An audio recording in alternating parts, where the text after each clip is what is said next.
Kita yung dalawa, si Cartisia pinuntahan kagad. Pero di sumula dito kay Sanford. River manipulation malaki chance, napicturan. Doon si Gush, pero si Sanford nang aabutan. Si Kirk sa likuran, Cartisia makakaatras. Pero kuha na ng Onyx Philippines ang pagong na ito. Nagtatalo na naman dito si Kirk habang si Super Prince nakakuha ng kill. Hindi pa sila inabutan ng stun. JP ngayon, River manipulation para kay Sanji. Papasok din si Carlito, pero si Gush nakahabang. Alam, naku, parang sila pa ata mabubukulan mula doon sa Golden Hour. Mapapatay ata dito itong si Carl TZ, yes sir, para sa Onyx Philippines. Ngayon Kasi may immunity si King Kong. Ay, teka lang! sinimula na kagad si Sanji ngayon ay nagamit na yung kanyang river manipulation.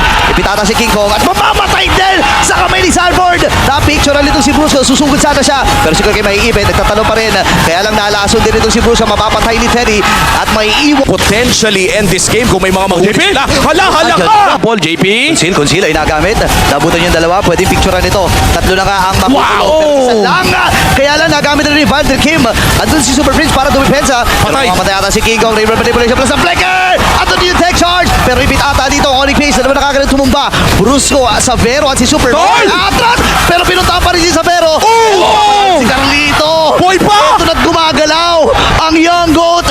Bahagi ay pupuntahan na rin nila. Ready na ata tapusin. At yung Stampede ay activated na. Nandun pa yung penalty zone. Itutumba muna sila si Super Prince bago tapusin ang Game 1. 17 minutes is all it took para sa Team Liquid Philippines para ilista ang Game 1 ng Golden Rivalry sa ngalan ng Liquid.